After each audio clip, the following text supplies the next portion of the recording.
Welcome, everyone. I do want to, this is a simple housekeeping note. Please mute your icon and silence your cell phones while we listen to Steve. It's so good to see you again. But I have a terrific opening for you, okay? I worked on this. Okay, at this time, I would like to introduce to you Steve Pacheco, the President/CEO of the American Advertising Federation, a Memphis man. He has 30 years of industry experience, more than 20 of which, that's more than 20 of which, maybe those are spot. Okay. More than 20 of which were spent at FedEx as Director of Advertising and Sponsorship Marketing. While there, he produced award-winning work, including 12 Super Bowl commercials, FedEx Cup, NFL, and NASCAR ad campaigns.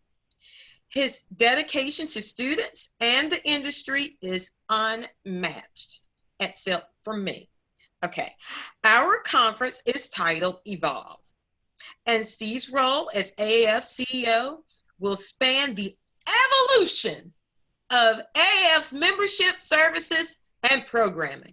Join me in welcoming our courageous leader, Steve. I don't even know what to say. Tiffany is going to go on the road with me and become my permanent introductory mistress of ceremonies. That's official. We're going to make that happen right here, right now. If only if David Campbell says it's in the budget, because he's really funny about numbers. So you got to clear it with him, I think. David does keep his eye on the money, I can promise. Yeah.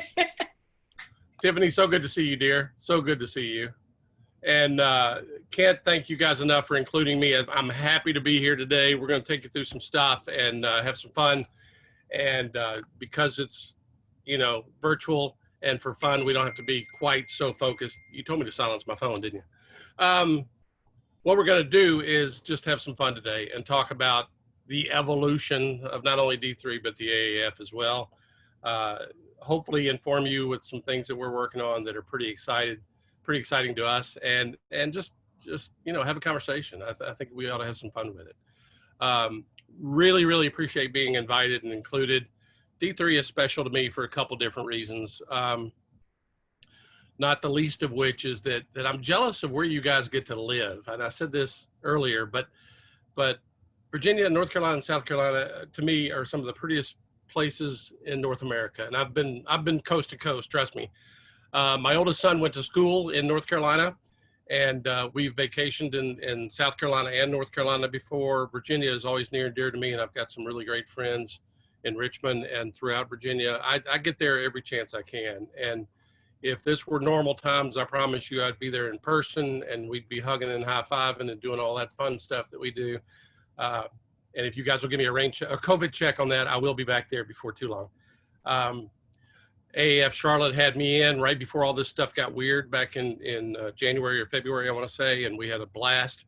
Love what they're doing down there. Got a lot of good friends in Charlotte. Just happy to be with you folks and spend some time with friends and familiar faces. And to those of you who I haven't met, I'm looking forward to doing that at some point. And the great thing about AAF is that it always feels like family. And if we don't know each other yet, we will at some point. So I'm happy about that.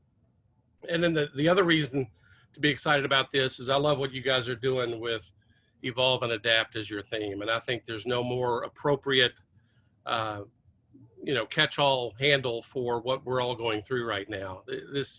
We are going to evolve from this. We'll come out stronger on the other end. I am confident and convinced, and I'm just really proud of how well you've pulled this together against great odds and made this happen. So my hat's off to you on that. It's tough, as all of our districts are trying to do their own thing and make up the new rules as they go. It's not easy, but we're gonna figure it out together. So I'm gonna jump over here and share my screen, walk you through a bit of a presentation that I have that hopefully will answer any questions that you may have about the AAF and where we're taking it.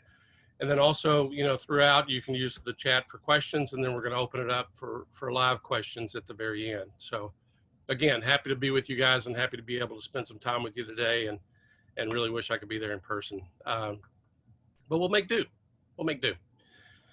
Does everybody see that title slide, which is D3 Small But Mighty Evolve Conference, and then the AAF logo?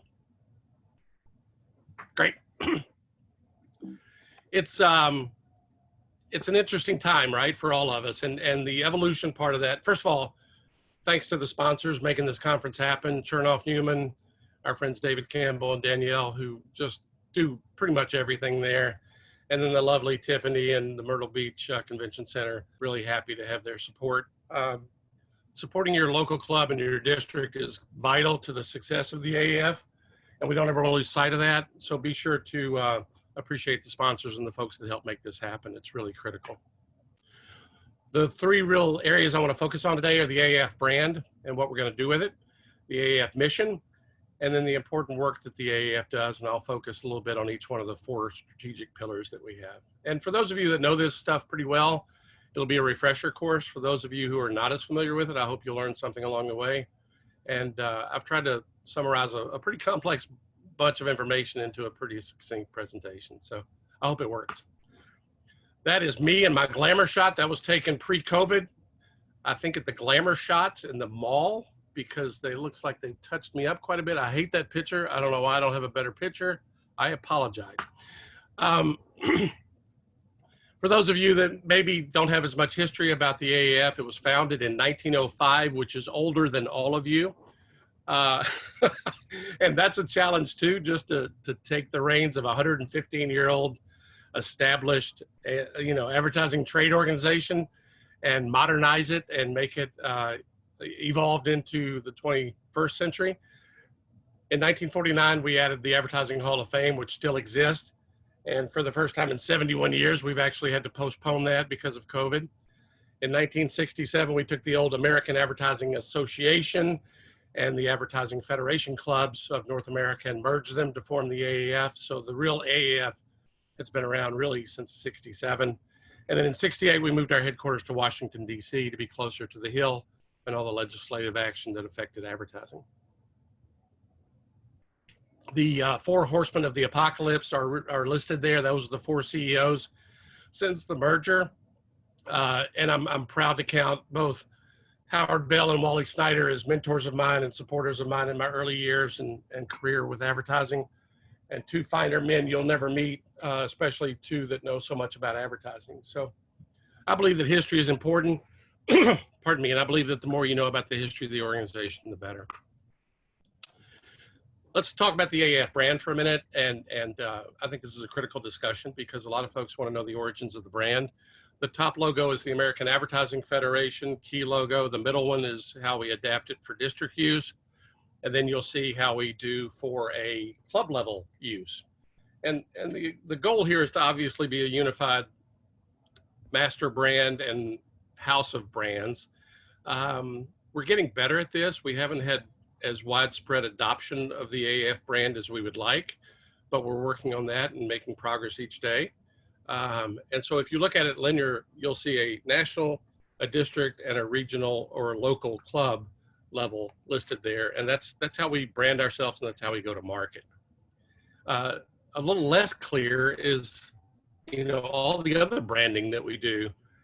And awards, good Lord, we love awards and we love to give out awards. And I've listed a few of them there and a few examples of our branding opportunities for different conferences and events. And you'll see that there's no unification there. It's a little bit all over the place. The takeaway here is that we're working on updating this, refreshing the brand, and having a brand that will work across all of these different disparate elements. And be patient with us as we do that important work. Once we get it together, I think it's going to be a much more unified visual presence for the AAF and all of our products and services. Getting into the content of today, and again, God's country, right there, North Carolina, South Carolina, and Virginia. I love it, and I hope to make it up there soon before it's too long. This is a shot taken. Was this Chicago? I want to say this was Chicago at Hall of Achievement, where Matt and Danielle and David were up there participating and representing D3. It was a really, really weird time, if I remember, because Chicago got frozen in and we almost didn't have a Hall of Achievement show, but the show went on and we inducted a new class to the Hall of Achievement. And we were proud to see the D3 representatives there and representing you and your interest there at a national event. Also got to give a quick shout out to our friends at the University of Virginia. And they were not only an NSAC competitor this year, but as you all well know, they were the first place winner in the national champion for the Adobe case study that went through the NSAC. And I couldn't be more proud of the University of Virginia. I got to sit in on most all of this competition. I was blown away by the quality and the content of this student body and how hard they worked on this. They were simply amazing. And I got to tell you, from a guy who has sat through hundreds, literally hundreds of professional pitches and presentations, I thought that their work on NSAC and specifically for the Adobe brand was heads and shoulders above most all the other competitors, and quite honestly, competitive with professional presentations that I've seen from mainstream agencies all up and down the scale of things. So hats off to them. They've got great leadership there on campus, and really, really proud of those young kids who persevered and went through some incredible odds to deliver great work. The Adobe people were so happy with the outcome. They wanted to they wanted it to never end, and when it started, it was going to be a physical competition. It wound up being a virtual competition. The Adobe marketing team that helped judge this was so complimentary and full of positive praise for not only UVA, but all the other 102 colleges that participated. At one point, after one particularly strong presentation, one of the Adobe marketing senior execs said, "I wish I could hire every kid that just presented. They're that good, and they seem to have a smart head on their shoulders for business." And don't forget, this was the first business case that NSAC had ever done. It was a real challenging case because it had specific deliverables and specific calls to action that the students really embraced. The other reason, full disclosure, why I'm so proud of NSAC is that as a young lad, way back in the 80s, I competed representing the University of Memphis for NSAC. Maxwell House Coffee was the brand, and we never made it to the national championship. So I was always bitter that we didn't get to go farther. So really proud of those young professionals that persevered and made this happen. A quick cheer to our queen. Tiffany, I'm going to love working with you this year. As the D3 governor, I just can't be more excited about your leadership style, how you're going to work to get this group the recognition they so rightfully deserve, and just your commitment to the organization and to AAF in general is something we can be all very proud of, and can't wait to work with you and make sure we have an outstanding year. Your spirit and your attitude on all these things is really, really important, and I wish we could clone you and put you in all 15 districts. We'd be an unbeatable force. So even before we get started in the full year, I want to thank you for your service and for your commitment to the AAF, and I want the D3 folks to know that you got a great governor in place who's going to represent you well. I'm really, really happy and proud to be working with you, Tiffany. Steve, I'm a Gemini, so there is more than one of me, so I can be in two places. See, we learn something every day, kids. I'm an Aquarius, and I don't know what that means. But we're going to figure it out. My other great friend in D3 is David Campbell, and David has been giving this incredible presentation to a number of clubs about crisis communications and learning as we go. And this is an evolution story in itself, relying on what we know. I got to tell you, David did this for AAF Memphis, my home club, so well received, such great positive comments, and the things that David has learned over the years that he's happy and willing to share with all the other AAF clubs is really, really great stuff and content and of true value to our club. So David, my thanks to you for pulling this off and being so generous with your time and energy and helping people understand that there is a plan in place and a better way to go about some of this. I think you've saved a lot of people a lot of hassles and troubles, and they've been very, very grateful and thankful to have this information. Pardon me. And then there's Danielle Sally, and I read with interest her governor's update at the end of her tenure. we're going to keep Danielle very, very engaged and involved because she's a keeper. She's got the right attitude too, and I'm enjoying working with her as well. I'm really, really proud to see her take a bigger role in AAF National and continue her commitment. She's exactly what we need on the AAF board and to help us steer this through some tough times. So we're very grateful for your service too, Danielle, and I'm looking forward to working more closely with you. Boom. Now we go to the mission, and this is where I get really, really interested and excited because it's important to have a mission. And if you ask me what that is, I would probably come back with the unifying voice for advertising, and you'd probably say, well, what does that mean exactly? And then we'd have a little conversation about it. But we also have this other mission, which is just to promote and protect the profession of advertising. And that's pretty broad, and I understand that, but I break that down in a couple of different ways. One is that, you know, as a 35-year practitioner of professional advertising and seeing it from almost every angle there is, I get steamed when I see people taking cheap shots at advertising or demeaning the profession that is advertising or talking about all the bad news around advertising. And part of my mission at the AAF is to tell the good news stories about advertising, of which there are hundreds, literally hundreds. Even in your district, you've got hundreds of great news stories. And so I call that both promoting and protecting the profession of advertising. And if we ever want it to be a destination career for young people, and if we ever want to ensure that the next generation of advertising leaders is committed to the same cause that we are, we have to keep that going, and we have to develop the next generation of advertising leaders. And to earn our right to claim ourselves as the talent pipeline for all of advertising, we've got to do an even better job there. And that includes bringing in diverse candidates for next generation of advertising leaders. I take this very seriously, and if it weren't for the AAF, I probably wouldn't have had the career that I had, so I can speak very personally about this.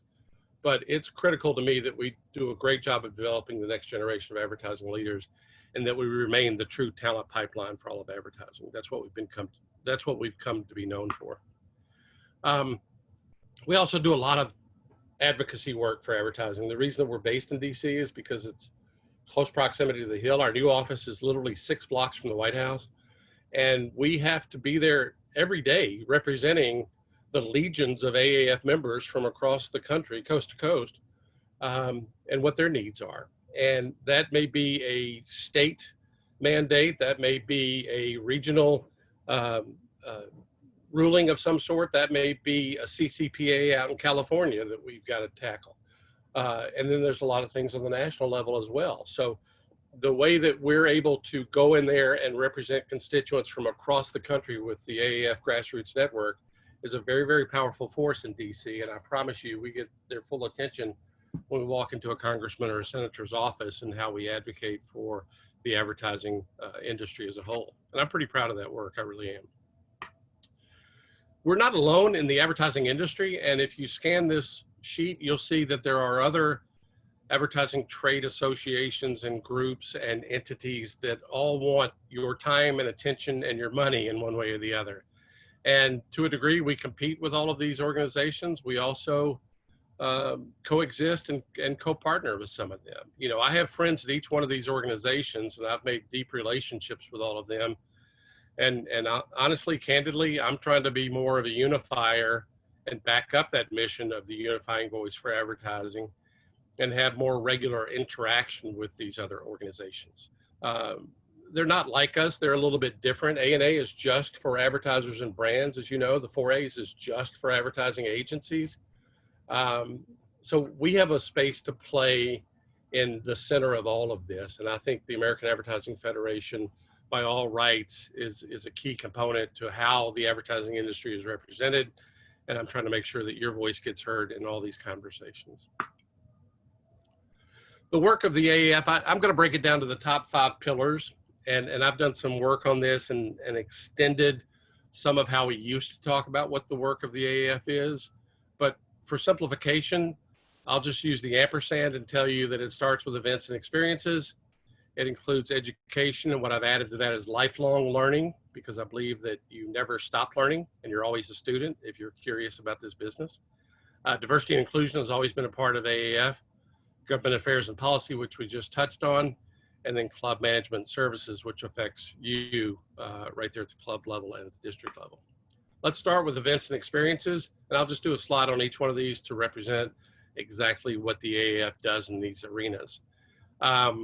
This is a past Advertising Hall of Fame, and that's my friend John Osborne from OMD awarding the Advertising Hall of Fame to Indira, the CEO of Pepsi, who he had worked with many, many years, and who is literally a living legend of advertising. If you think about all the great Pepsi work that's been done over the years, to be able to single out and honor individuals who are indeed living legends of advertising and who have had at least a 35-year career in professional marketing, advertising, or media is one of our greatest moments and one of our greatest opportunities to spread the good word of what the AAF does. And the Advertising Hall of Fame allows us to do that.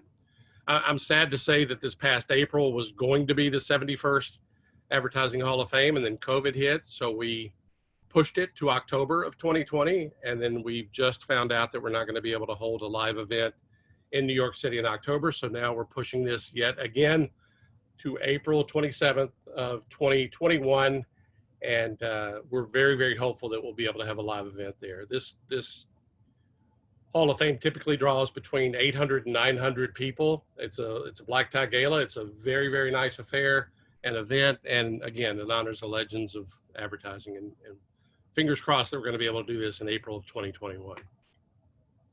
The American Advertising Awards, which you all know very, very well, and which get tons of support out of D3, and we're thankful and grateful for that, is literally North America's largest creative competition by nature of its three-tiered system, meaning that if you win a local, you roll on to regional, and then if you win there, you get to be eligible for a national Addy Award, representing the peak of American Advertising Awards.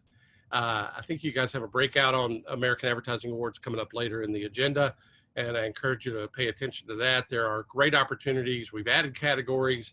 We've strengthened the judging guidelines, and I'm particularly proud of the American Advertising Awards and all that they represent. And they let us showcase the creative aspect of advertising, which is, again, a big, big part of what the AAF does. Shifting to education and lifelong learning, and again, you know, between the college programs and even reaching down to the high school programs that we do, I'm a big believer that you never stop learning and that you're always a student if you're curious about advertising. The screenshot here is really taken from a Most Promising Multicultural Students 3-day conference held in New York a while back. And it brings together the top 50 students as vetted by AAF professionals and their college career counselors and advisors and tenured professors as representing all the best from all the colleges that we work within. And this is really one of our proudest moments at the opportunity to take the talent pipeline for advertising and fill it full of fresh faces that really are going to change the landscape of advertising over the next 20 years. And the investment that we make in these programs pays dividends way down the road. We don't see it right away, but we are seeding the advertising industry with what I am convinced are very promising young people who are committed to making advertising a great industry and a great business, and who are bringing their own diverse thoughts and influences to the world of advertising. And I couldn't be happier. Mosaic Career Fair, this one was hosted by Leo Burnett in Chicago because we try to move this around as best we can. And in this case, we were including the Mosaic Awards and allowing the most promising students to meet in front of recruiters and potential hiring agents from agencies, media companies, brands, clients, you name it. And I got to tell you, it's really fun to watch a young professional just starting out in their career having their eyes open to all the possibilities and potentials that they have in front of them. And it's one of our greater events as well.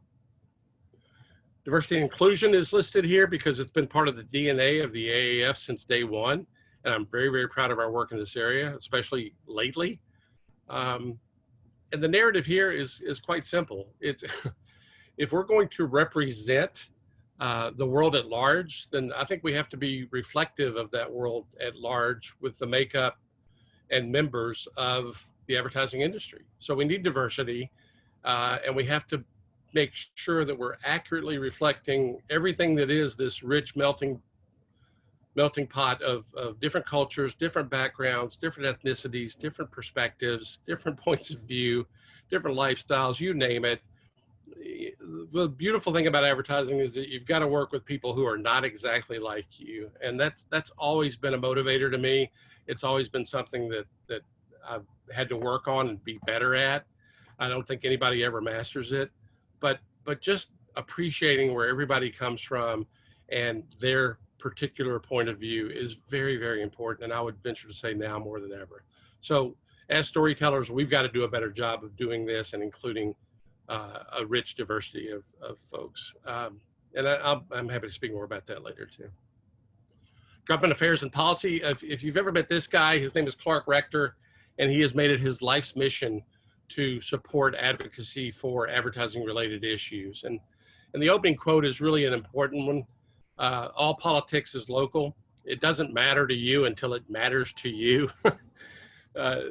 Clark and the team have just come off soundly defeating a proposed 3% digital ad tax in the District of Columbia in Washington, which, the municipality got bent because they had gone over their established budget by some $16 million and needed a way to quickly raise $16 million. And somebody said, why don't we tax digital ads and all ads that are targeted at DC? And we had to act quickly and pivot fast to counter this. We heard about the proposal literally 12 hours before it went to the first round of votes, which is crazy that they didn't let us weigh in or give us much more advance notice. And so Clark and the team and the area representing DC quickly jumped in and made sure that our voices were heard, and we flooded a lot of the DC council members' inboxes with our point of view on why this was not only a bad idea, but didn't make sound judgment as we rebuild the economy and do a recovery post-COVID. Advertising Day on the Hill is usually an every other year event. We didn't do one this year for all the obvious reasons, but we will be back in 2021, probably in May or June, and we would encourage your participation in this. This is where you come to DC for 2 or 3 days. You get some VIP treatment. We make sure that you get to meet senators and Congress people from your area, and we make sure that you understand how the AAF goes about lobbying and making our voices heard in the halls of Senate and Congress. Especially important this year being an election year, there'll be some new people moving into those offices, and we've got to make sure that we're right in front of them and representing the entire advertising industry as best we can. So you'll get an invite to that, and we hope that you can find a way to support it. Next up is clubs and membership support. This is led by Dawn Reeves, who I know came out and spoke to you all at the leadership conference last year. And Dawn told me what a great group of folks you were and how much fun she had being a part of all that. And Dawn is a tireless worker on behalf of the AAF, along with Amanda DeHart, who backs her up. And, the net takeaway here, folks, is that small groups are where things happen. And when you get together with a small group in your region of like-minded people who have the same objective, I believe that greatness can occur. And I want to make sure that you're tied into a small group of some sort within the AAF, because it can get a little daunting. I love that you guys' tagline is small but mighty. That speaks right to the heart of club achievement and club management and club and membership services, because we think that we can affect a nationwide network of 35, 40,000 people, but we also think that at the local and district level, we can be particularly helpful and impactful. Because small teams working together for a common cause is a great example. A quick example of this is Ad2, which every year does a public service competition. And I'm always surprised and blown away by the quality of that work. This is all volunteer driven and all volunteer led. And they're just great about doing, work that really moves their community and gets them more awareness of a topical subject. AAF is also largely, a social organization. And these are the pictures that make me sad, because I miss these moments. And, the hugs and high fives that we exchange from time to time are a big, big part of why people are AAF members. And being able to get together at award shows, at monthly luncheons, at happy hours, and different AAF events is a key part of why people value their AAF membership. And as such, the sooner that we get back to some normalcy here, the better for all of us, because we'll have that opportunity to interact and be a part of the fun stuff. I thanked both Chernoff, Newman, and Myrtle Beach Convention Center earlier because they're such great supporters, but I want to share with you what I call our Nifty 50, and these are the top 50 corporate partners that we have on board at the AAF. And all of these folks pay corporate dues, and typically most of them have a board member seat on our national board of directors. They also help us with either in-kind support or counsel or some type of formal support. There's some great brands on there, many of which you know. Some of them are more regionally specific, but we couldn't do what we do without the support of these great brands and their support of the AAF across the country. So please support them when you can. Let us know if you have any opportunity to interact with them. We'll make sure we make introductions for you. They're all great people who want to support the mission and the cause of AAF, and we want to make sure that in return, we're supporting their businesses as well. Really important. I guess I can shred this slide because it's probably not right. No, it's not right. It's never right. Any calendar you have for 2020, just shred it right now. But this is the typical cadence of what we do. The Hall of Achievement is typically in November, as is the Student Advertising Career Conference. Most Promising Multicultural and Mosaic Fair is always February. And then the Advertising Hall of Fame, which is typically April, got moved to October, and now that's got to move again, as I said, to April. But those are our top 5 events. And what I would encourage you to do is go to aaf.org for the more timely information and the latest dates on all that. That brings me to the wrap up here, which I want to go into a little bit of detail about, which is really along the lines of what D3 can do to help be great brand ambassadors for AAF. And we all have a role to play in advancing the brand that is AAF and the missions that I outlined earlier. But I believe that D3 is particularly well positioned to help us evolve some of this work and to continue to promote the brand that is AAF, not only in your region, but across the country. And so I'm just going to spell out exactly sort of my goals and objectives and what I hope to get done in the short term. And shouldn't be a surprise to anybody. The top one is really financial related. The top 2 are actually financial related. I would love some stability in my life and in the AAF's current economic situation. We had 2 of our major events taken out. That's a big hit to our economic situation. It's also, going to take a while to bring that back. So we haven't seen a major drop off in professional dues or corporate dues. I'm proud to say I'm actually encouraged by that. But at some point, we're going to have to do, an even better job at developing new revenue, bringing in new programs and things that bring in net new revenue to the AAF so that we can weather, another storm like this. And that's really important to us too. The third bullet is around thought leadership, specifically around diversity, inclusion, and talent. These are 2 areas that I believe the AAF is particularly well positioned to take a leadership role in. And moreover, a respected authoritarian voice that means a lot to the advertising industry. So you will start seeing and hearing much more from the AAF national headquarters, specifically about diversity and inclusion and the talent pipeline for advertising, because we have great stories to tell there. I've gone on about the AAF brand and how we hope to refresh and strengthen that in the short term.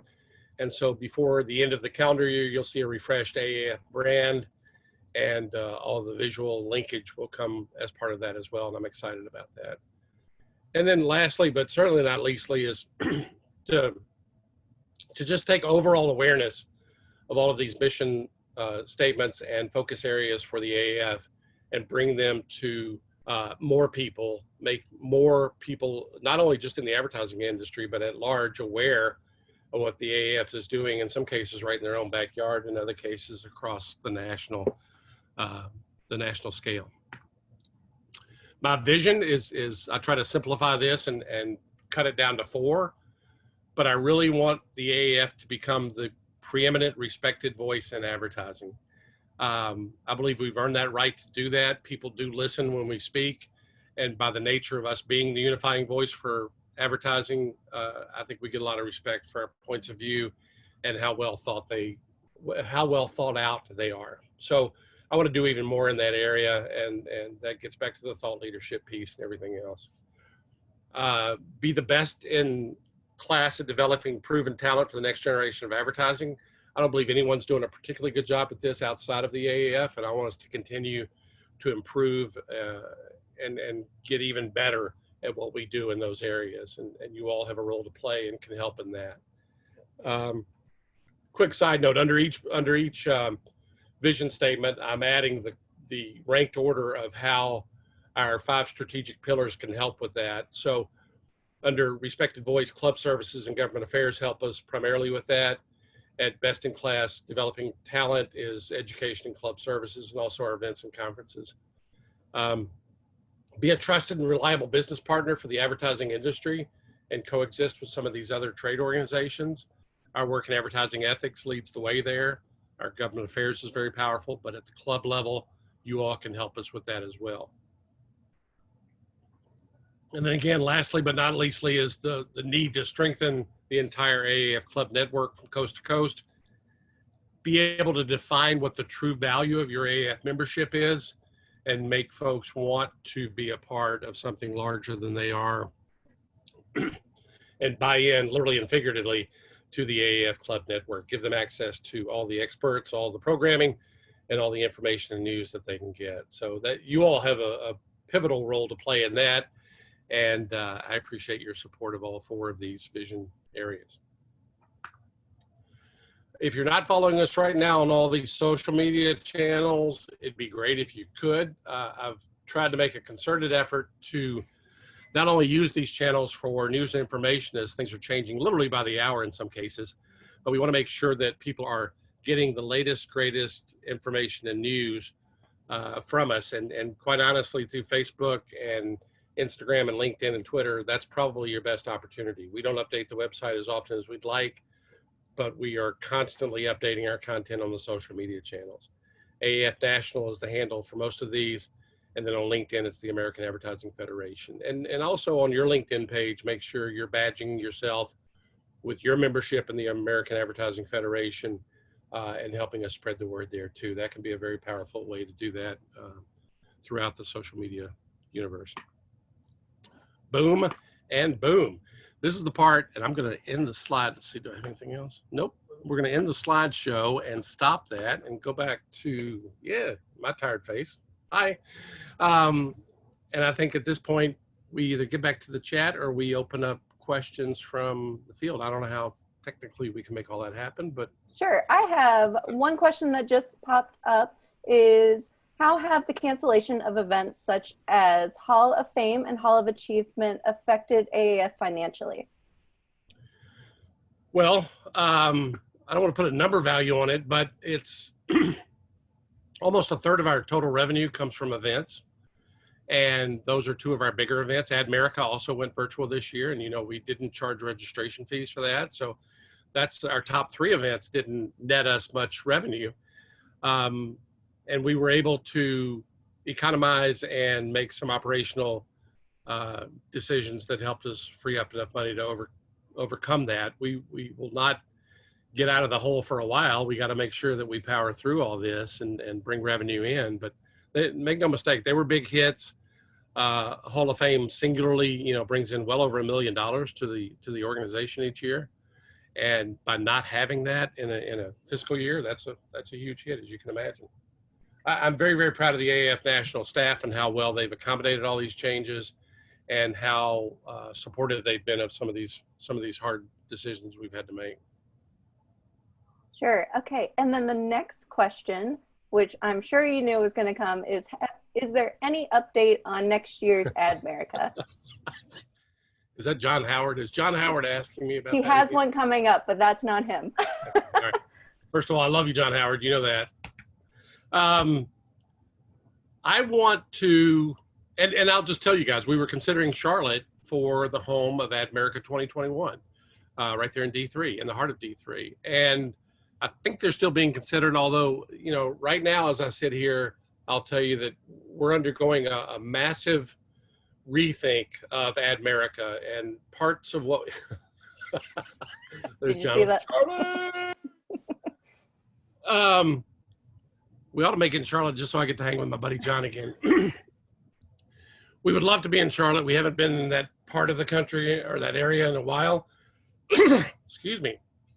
And if things held out, that's probably the likely landing place for us. Right now, it might be a mix of virtual and physical. We do want to get Admerica back to being a club-centric conference where club leaders like yourselves can go there and get real good advice and real good content and real good support and knowledge of what we're doing at the AAF level, and just be very, very focused on the job at hand for them. So hopefully we'll get back to something that takes club membership and club services to a higher level. And I don't know, quite honestly, sitting here today, if that's going to be virtual or real. I'm hoping for real. I'm sure we all are. This question is from John Howard, and he is asking, have you seen the AAF audiences in cities evolve to skew younger? And is this helping develop new programs? It is certainly helping develop new programs. And I can't speak with authority from across the country, but I will tell you that certain markets have done a particularly good job of bringing in their young people. I default to AAF Dallas, which has a very active Ad 2 chapter and which does a ton of stuff around all the colleges, specifically in the Dallas area, if you think about all the schools that are down in that region. And I was with them in February to do a Trends 2020 take on the new year, and about probably 25% of the audience was under 30 years old. And I was really impressed by that they would come out in the middle of the day for, to hear a panel speak about what they saw coming down the pike in 2020. By the way, we got it all wrong because we didn't see any of this stuff coming. We missed the global pandemic thing. Damn it. That's what we should have been talking about. It was February. It was on its way, and we didn't even see it coming. Shows you what we know. We're not experts at this COVID stuff, but we know a lot about advertising. And the point was, that group is doing more and more things around the social aspect. They're doing happy hours. They're doing some fun things. John and Charlotte are doing dodgeball tournaments and trivia contests and things. I think that's all fun and well. Although the trivia got canceled, I think once they figured out I was going to be a member, they canceled it. I'm waiting for them to reschedule it because I'm ready to bone up on some Charlotte trivia. I do believe that young people right now need a reason to believe in a membership-based organization. We have to do that and do it well, and that's not easy because they got 100 places they can spend their time and thousands of places where they can spend their money. And so we've got to do a lot of work on our value proposition, especially for young people, and give them a reason to believe in a membership-based organization and what they can do there. But I'm hopeful, and I'm pretty bullish on the fact that I think when young people come and see us and get a taste of the programming and everything else that we're doing, that they'll come back. I hope I'm right. Great answer. And a small plug to the COG. We just had a webinar in July for programming for young professionals. So I can send out a link to that on the AAF District 3 Facebook group if you weren't able to make it. Next question is, I'm sure one you kind of just hit upon and always one you get, are there any plans to retool AAF.org website to make it easier to navigate? Your favorite question. I get that question on the regular, and I ask it myself. So I haven't been happy with the website since I've been there. It's a much more complex answer than any of you want to tolerate right now because I've asked all the hard questions. Yes, we will be redoing it. We'd love to have a volunteer raise their hand and say they'll help us with that because it's a lot of work and more money than we can afford right now. But I'll admit it's in dire need of a refresh, and part of the branding refresh will certainly include the website. It's not ideal, but with all that we've got going on and short-staffed as we are and everything else right now, it keeps slipping down the priority list. It doesn't go out of the top 10, I promise you, and we will get to it at some point. It's an important representation of our brand. I get it. I understand that completely, and I want to do better at it. It's just an awful lot of time and energy and money to get it right. And This reminds me of the old adage of the cobbler's kids have no shoes. And here we are as great marketers and advertising people, and we can't even make our own website look presentable. And believe me, it's a turnoff to young people too when they come and see it, and they're like, "Yeah, this looks a little tired and a little old. Maybe I don't need to be a part of this." So we understand the inherent value and the pressures on us to do it, and I promise you we'll keep it on the priority list. Sounds good. All right. Well, if anyone has more questions, obviously you can ask those in the question and answer, or you can email any of us afterwards. That's all I have on the Zoom chat. Tiffany, if you'd like to come back.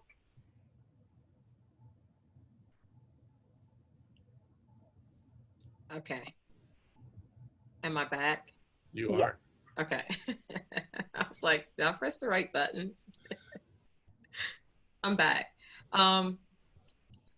Steve, I think you saw my note. I said D3 would be happy to undertake, and I'm not I don't design sites, but I write copy and handle social media and things like that. And so we would be happy to undertake that if there's a way that we could cut a deal and don't have to pay certain things like dues, or could attend certain functions at no cost. You know, it's just, it's business. It's business because, you know, we have to run it as a business. I just wanted to say that. But everything you said was so insightful, and it was like right along the lines of so many other things that we had talked about as far as stability of the clubs, showing our youth, you know, the value, clearly articulating that to AAF.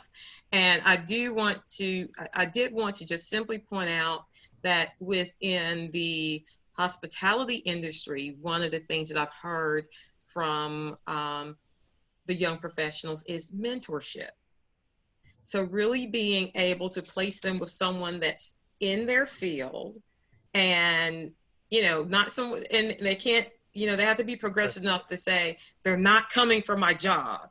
They just want to learn some of the things, and it's a two-way street. You know, they can show, you know, the young person can show some things, and vice versa. Like, this is how you do this. So that's very, very good. And I just have to applaud all the work that Clark does, being kind of like a one-man show, and we're very, very proud. And he's spoken here so many times to all of us. Thank you for bringing that up, Tiffany. We call him Clark Kent because he normally just looks like Clark, mild-mannered business guy.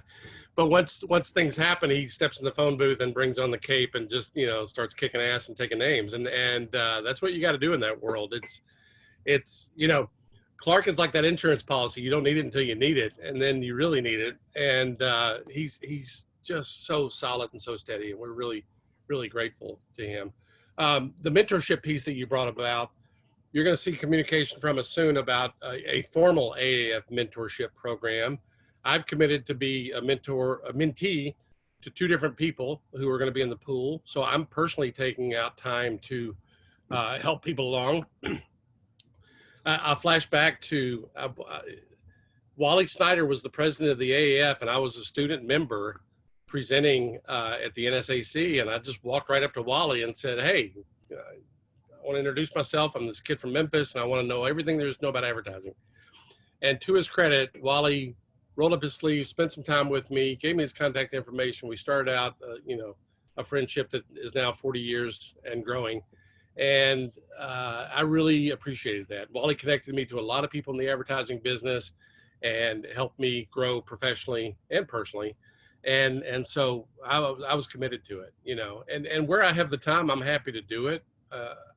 I love young, curious, creative people who think they can change the world. I really do. And you know what? I'm so impressed by this resilient bunch that's out there right now, and how, you know, how upbeat they wind up being even through times of trouble right now, when they don't have job prospects and they don't have great opportunities to celebrate socially. They didn't get to graduate, you know, in a real ceremony. It's a tough time for young people. So I think we got to be there for them and help them out any way we can.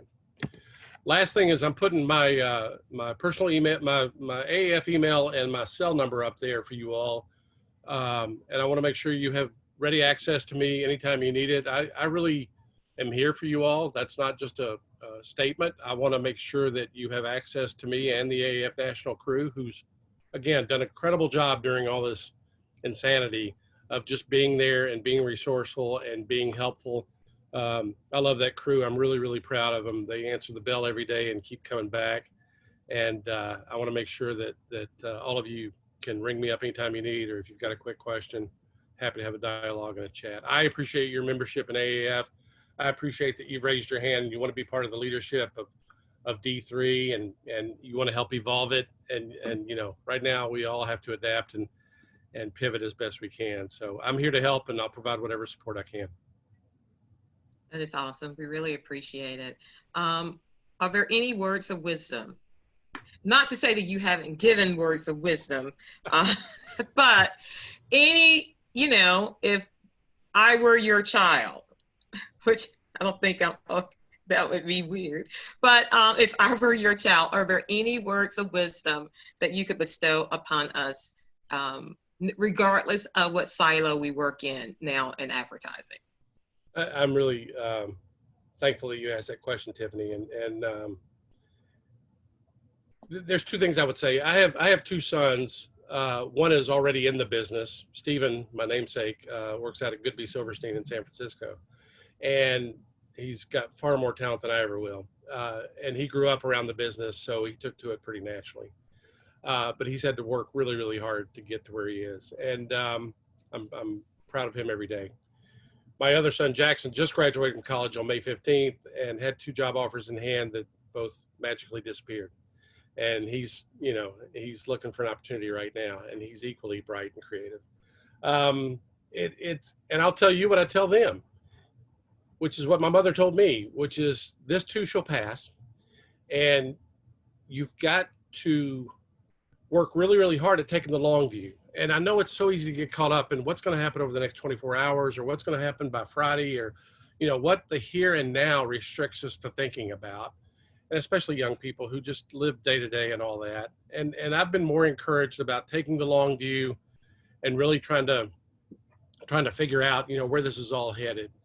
I got to tell you, at my old employer, we used to do this annual exercise, which was an LRO, long range outlook. And it literally said, what is going to happen in the next 3, 5, and 7 years? And how do we market to that? And how do we advertise to that? And how do we prepare for that? And most disciplined organizations do some sort of long range planning. And that opened up my eyes to, you know, it's not about the right here and right now. It's about where we're going to be 3 years from now, 5 years from now, 7 years from now. And I encourage you to think about where we'll be 1 year from now and 2 years from now. Because under your leadership and under this great leadership of this D3 organization, you guys are going to be in a great place a year from now. You will have evolved in a good way, I really do believe. And certainly some of this insanity will go away. The election will certainly be behind us. We won't have to worry about that for a while. And I'm hopeful that people get back to a more reasonable expectation of what daily life looks like. So my first opinion on that is to take the long view. And I know that's hard to do, but you just need to, and really understand that it's a marathon, not a sprint, and you need to think, you know, way out. The second one, and I think is actually more important, and I'm giving a talk about this to Ad Day Colorado here in a couple of weeks, which is their big conference, and you're all probably okay to register for that and be a part of it. And the title of my talk there is Humanity Wins. And it's no longer good enough to just be good at your job and to be good at advertising. We're all good at advertising, or we wouldn't be in the positions that we are in. But let's also be good humans. Let's also raise the bar on what it means to be human these days, how it is important, more critical than ever, to be kind, to take care of your neighbor, to take care of your friends, to take care of your family, to just be a good person. And nobody should have to say that to anyone. But every once in a while, it's a nice reminder that part of why I got into advertising is because I could get charged up by being around creative, resourceful, and just insatiable, curious people that wanted to know how things were made and what happens here and how this gets done and all that. And I love that. But as I got into it, and I'll give Wally Snyder a lot of credit here too, I found out, you know what, these are really good people. And advertising weeds out the bad people at some point, and you don't make it very far in advertising or any business if you're not a good person. I really do inherently believe that. And part of why I accepted this challenge and came back into the workforce in such a incredible way here at this opportunity for AAF and to be a change agent, is to harness that humanity, you know, make sure that people understand that advertising is full of good people doing great things, and elevate that conversation to anyone and everyone that I can. So at the end of the day, ask yourself if you've been a good human, if you've done something to advance humanity in one way or the other. You know, don't be part of the problem, be part of the solution, and find a way to really showcase and exhibit, you know, how good of a human you are. Your parents will appreciate it. Everybody else will appreciate it. And, you know, it's the right thing to do at the end of the day. That was wonderful. And before we close out, I do want to tell you, on my desk, I have a sign that says, "It's cool to be kind." So that when people walk in, that's like the first thing that they see before they, you know, kind of give it to you. But we would really, really want to say thank you so much for taking time out. It feels so great that we can depend on you and the entire team at the national office of the American Advertising Federation, and to work with us through all of our trials and tribulations and provide guidance. We're loving the opportunities for the webinars, and we're really looking forward to that. I think that's going to be a great tool that we're going to use, that all the clubs will use. And thank you for having it. Thank you for being here with us this evening. Anytime and every time. I hope I can be there in person. Like I mentioned, it's important for me to get out and be with the folks that are helping shape the organization for long-term success. And I really value and appreciate what you guys are doing. Tiffany, you're being a great leader there. Keep it up. I'm here for you. It's not just me, guys. It's the AAF national staff. If you get a chance to thank them, please do. They're amazing people, and they're working really, really hard 24/7 on your behalf. And they're fully committed to making this even better. So stay tuned. You guys are joining AAF at a great time.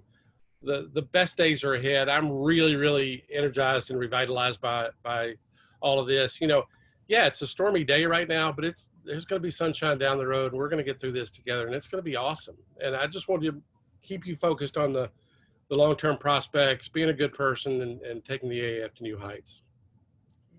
And thank you. You all, I do want to remind you that we have at 2 o'clock, it's how to prepare for a virtual American Advertising Awards. I could read better if I put on my glasses. Then at 3, it is growing membership in small markets. And of course, at 4 o'clock, it is the trivia and social hour contest. And if you have not already registered for these things, please do, especially the one at 4 o'clock, because we have to put you in groups, okay?